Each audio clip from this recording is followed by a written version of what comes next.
Bow. Here's the second video of our illustration feedback series. In the last video we produced two thumbnails for the given illustration. So now I'll take one of these thumbnails and try to develop it into a color sketch. The first temptation here is to immediately enlarge it and start painting details, and sometimes that can work. If your next step is a clean line art pipeline, then sure, you can take the thumbnail, scale it up, draw proper line art, solve all the forms, and then paint over that structure. That is a very reasonable approach. But here I want to try something riskier. I want to keep working from the masses and continue developing the image painterly, directly from the thumbnail.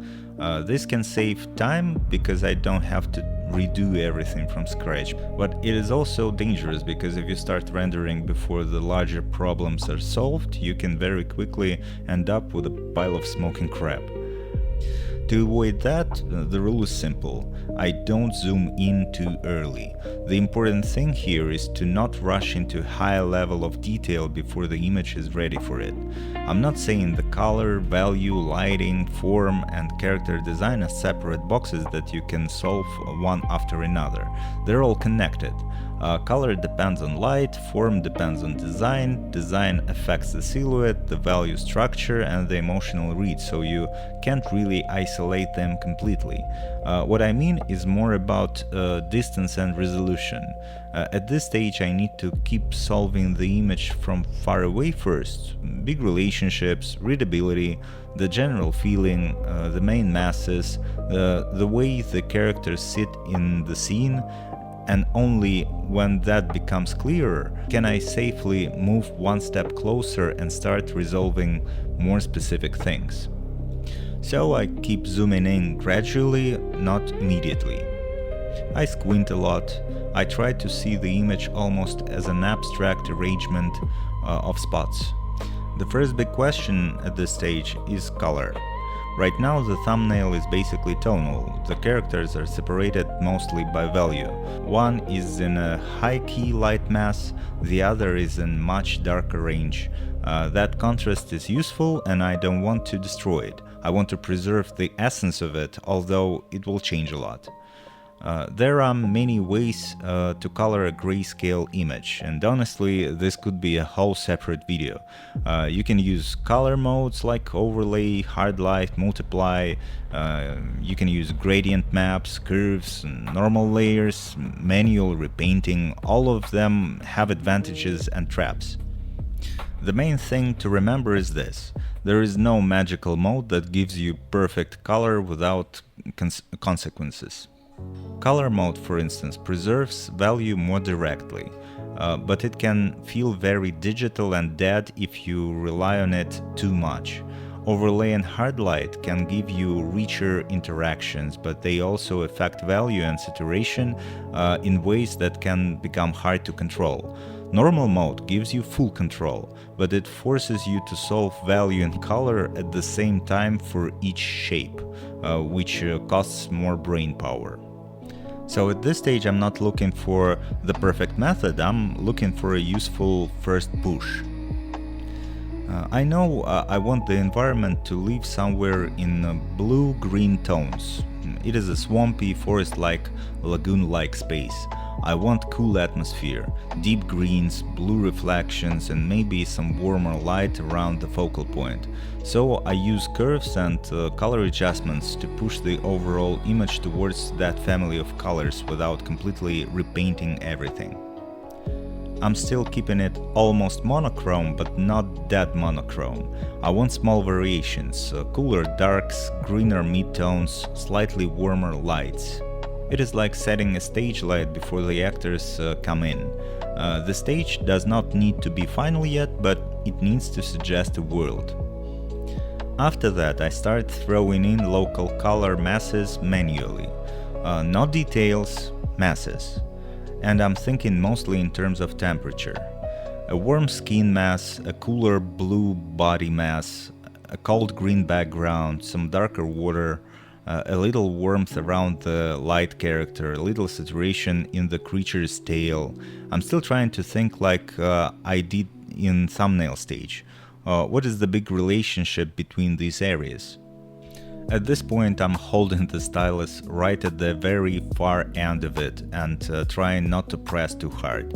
I want soft color shifts, not 1,000 confident little details. If I press too hard too early, I will create a colored mess that might become too hard to control later. And when I say I'm squinting, I mean it very literally. I want my eyes to stop grabbing every tiny mark. I need to see whether the whole image still works. The more abstractly I can see it now, the less likely I am to drown in decoration.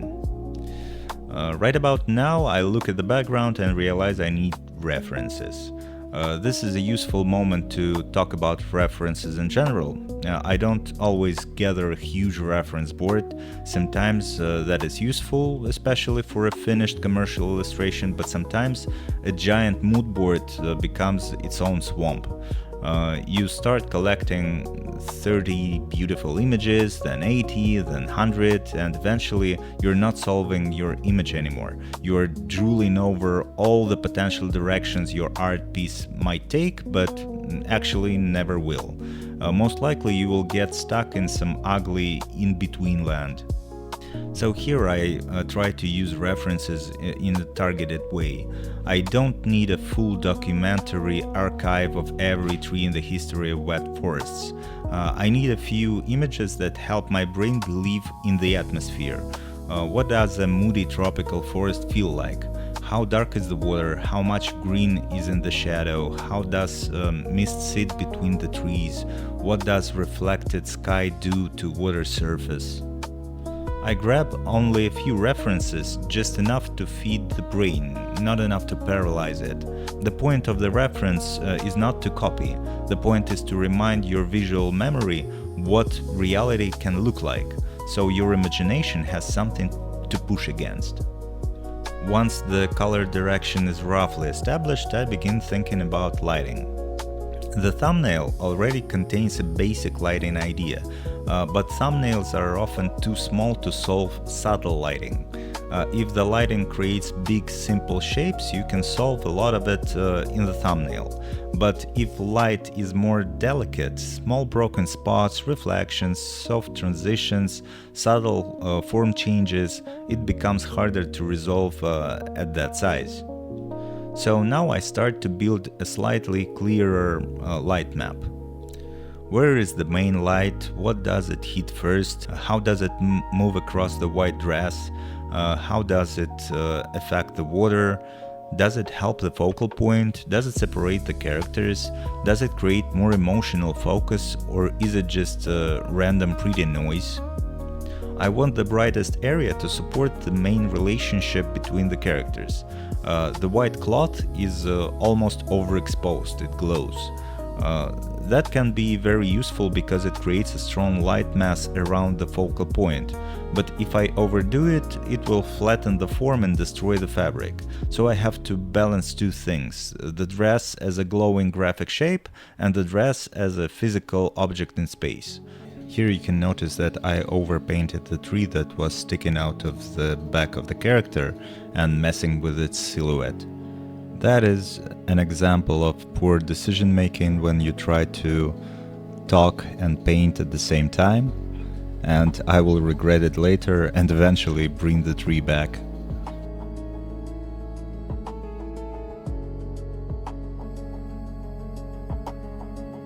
Another thing that I will be wrestling throughout the whole process of making this image is water. And rightfully so, because water can kick your ass. Basically, water is a mirror except when it's not. So I start by thinking of it as a mirror first because my angle of view allows for it. When you look at the water at sharp angle, it tends to become more reflective.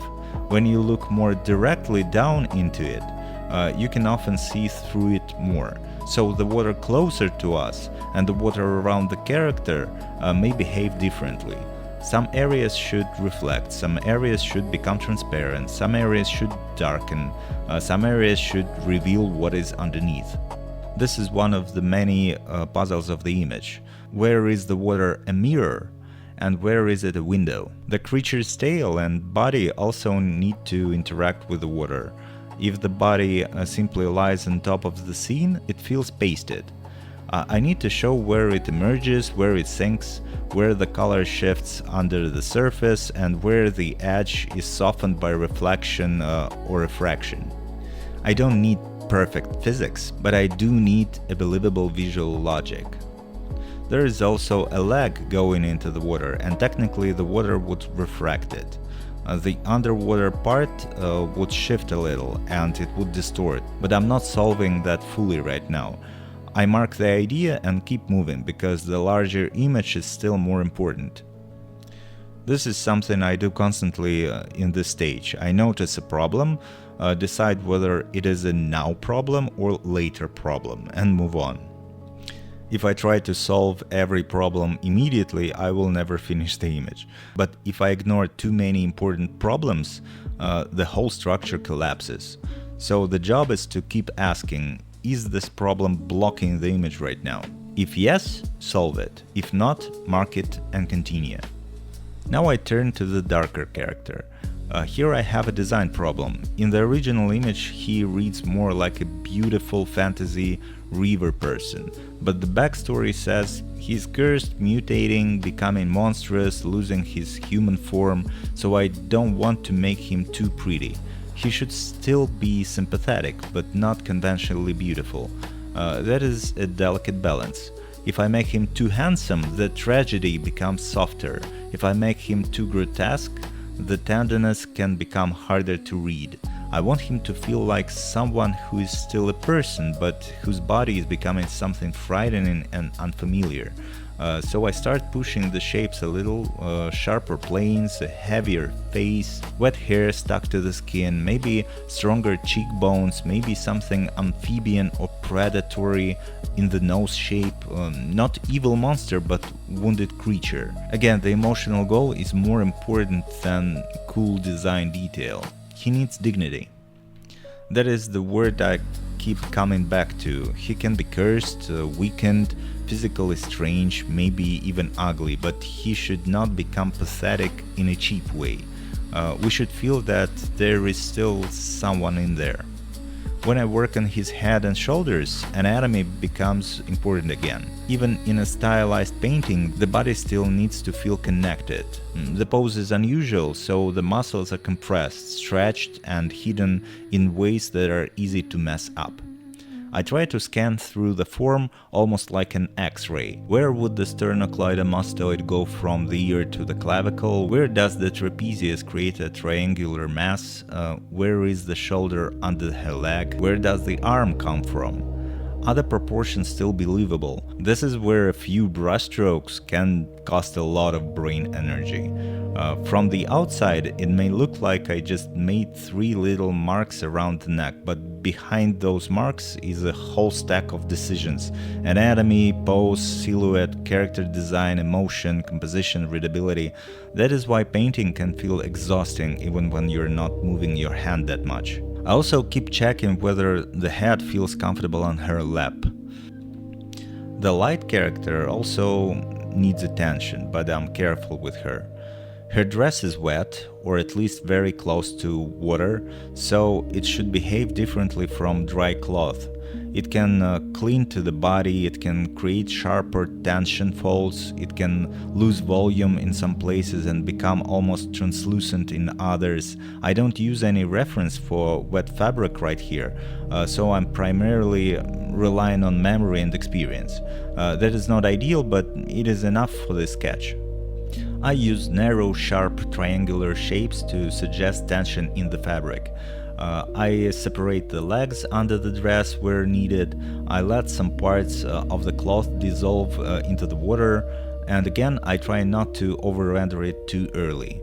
The dress is a major light mass. If I fragment it too much, I will destroy the clarity of the focal area. So the question is not how many folds can I draw, the question is how many folds are enough to help the read of form and idea. This is basically the same thing everywhere in the painting. Ideally, every detail has to earn its place. But unfortunately, you as an artist can dedicate only a limited amount of energy and time to address all the areas in the painting with the same level of focus. So for now I leave it there, and I will come back to detailing the dress more a couple hours later, when I'm more sure about the pose and placement of all of the other elements. And the same goes for the faces of the characters.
So, as far as I remember, I spent around 3 hours working on this image the first day, and this is most probably me opening it on the next day and realizing that I got rid of this tree previously, and that now I have basically the same problem that I critiqued in the original illustration.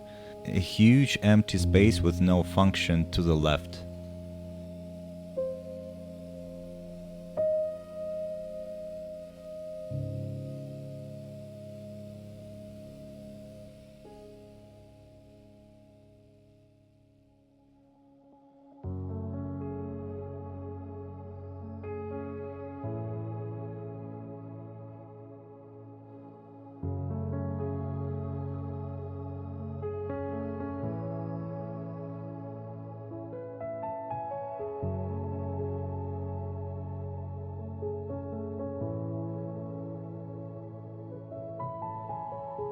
To better utilize this space, I decided to add more trees here on separate planes so that I could extend the depth of the space. Also, I decided to introduce some hanging vines and moss to enforce the feel of gravity in the scene, and also to make it feel like the space is ancient.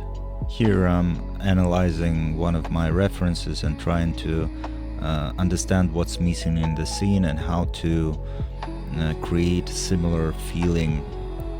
Some of the trees feel too small compared to the characters. The scene begins to feel a little toy-like, almost like the characters are sitting in a miniature forest. That weakens the mood. If I want this to feel like an old, heavy, mythic swamp or forest, the trees need more scale and weight. At some point I flip the image and the whole scene suddenly feels like it's leaning too much. This is why flipping is so useful. When you stare at an image for too long, your brain normalizes everything. Here I realize that some of the tilt was not really conscious composition decision. It just was inherited from the thumbnail. And now I have to decide whether this rhythm is useful at all. I just must be aware that adding any element in that area that goes against this rhythm will draw attention to it, whether I want it or not. So accidents aren't good or bad, it's how you integrate them into the scene. A tree behind the character can help silhouette her, but it can also look too convenient, like I placed a dark shape there just because I needed contrast. A root can frame the character, but it can also create tangents, awkward X shapes or visual arrows that pull attention away from the focal point. So I keep checking, does this background element help the scene or it jumps out at you for no reason? That is a normal part of painting. You remove things you spend time making. Very unfortunate, very necessary.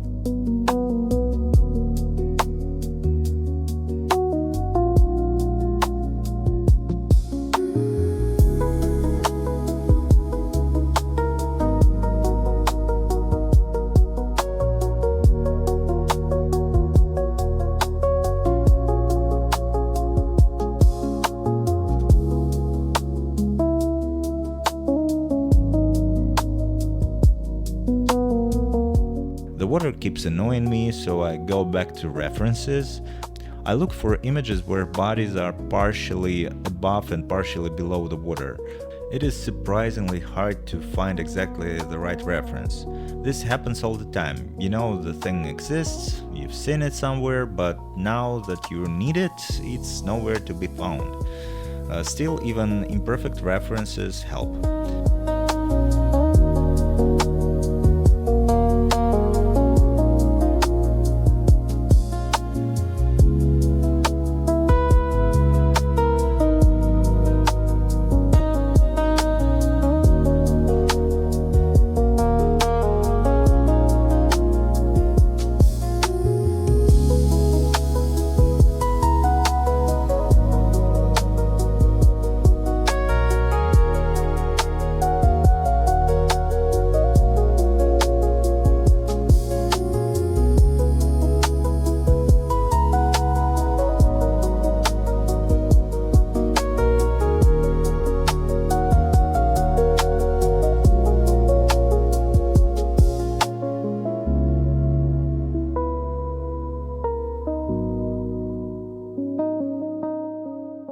At this point I also start using more normal layers on top.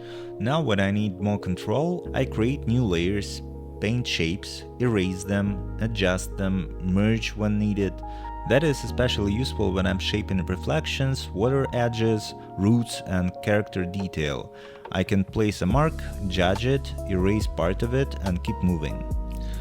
The trick is not to let layers become an administrative nightmare. The layers should serve decisions, not become a management burden.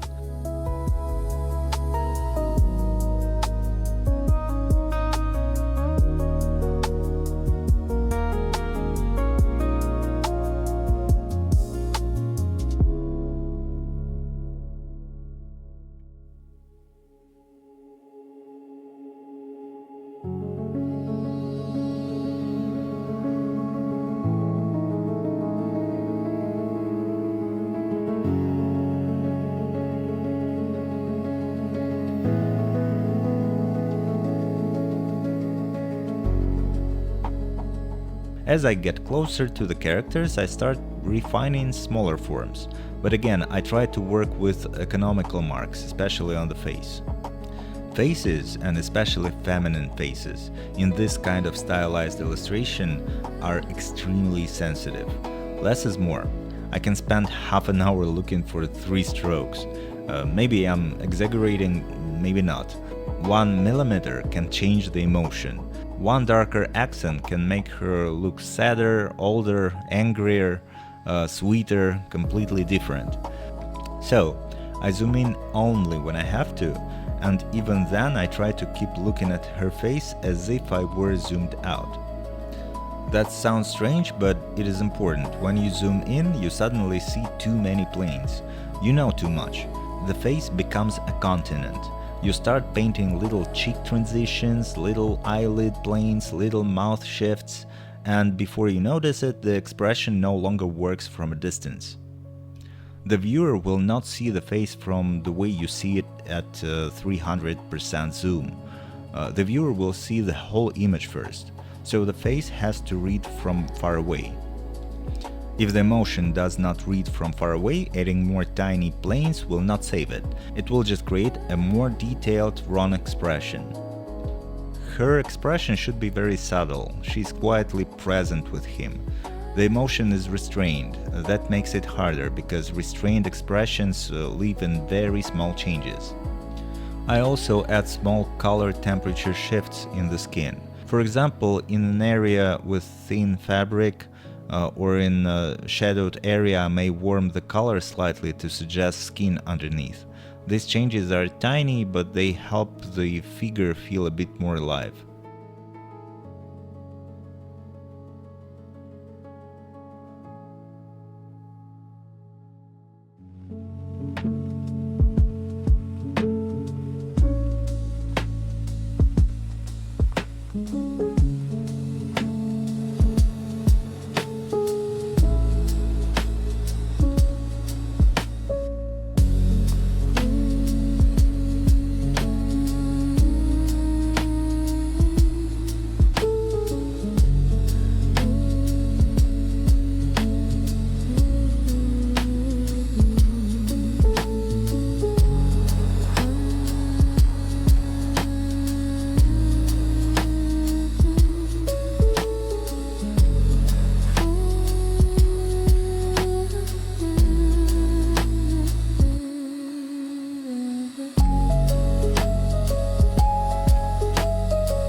It seems that we've arrived here once again,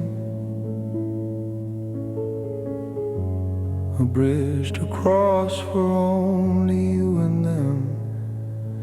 There's no light to be had, only darkness instead. I'm afraid.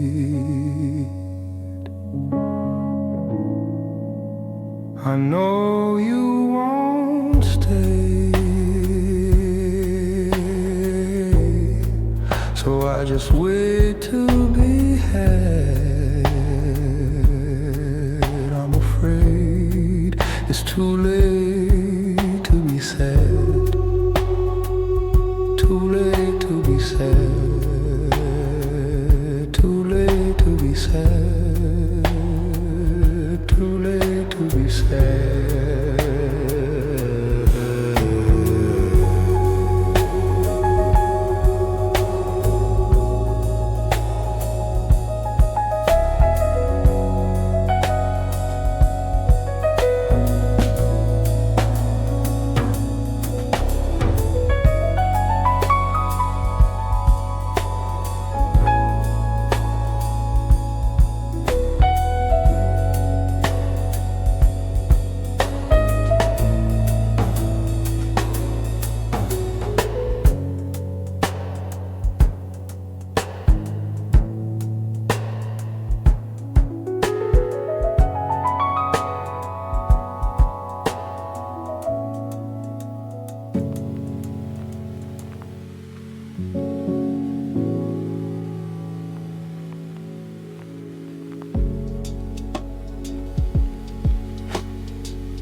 By this point, in general, the sketch is doing what I wanted it to do.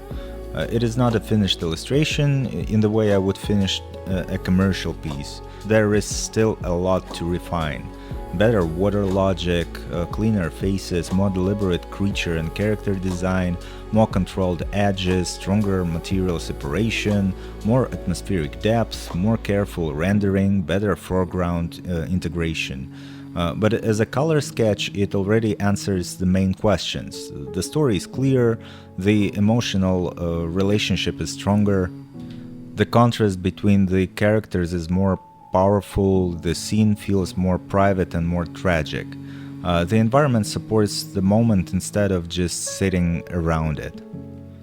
And most importantly, the illustration now feels less like two beautiful fantasy characters near water and more like a specific emotional moment, someone luminous and gentle holding onto someone cursed, dark and wounded. I think it can and should be pushed, but I think for the purpose of this demo it still reads. That was my goal, at least. Not to make everything perfect, to make the image mean more. And this is probably the main thing I wanted you to take from this part of the process. A color sketch is not just a prettier thumbnail. It is a testing ground where the image starts negotiating with reality. The thumbnail gives you the promise, the color sketch asks whether that promise can survive color, light, material, anatomy, water, atmosphere, and all the annoying physical details of the scene. Sometimes it survives cleanly, usually it puts up a fight. Here it definitely fought back, especially the water. The water absolutely kicked my ass, but still, at this stage I know that finishing this illustration comes down to a limited number of clearly defined problems, and most of them are technical.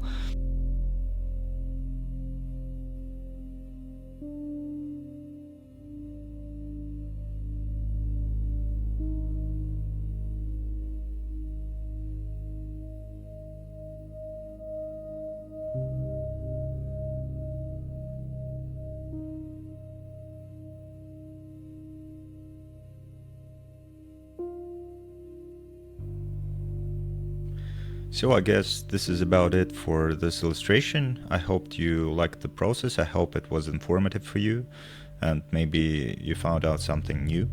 If you'd like to see more processes like this, let me know in the comments, and to maybe share some of your works for feedback. You can send them by joining my Discord channel. Link for it you can find in the description. So see you in the next video.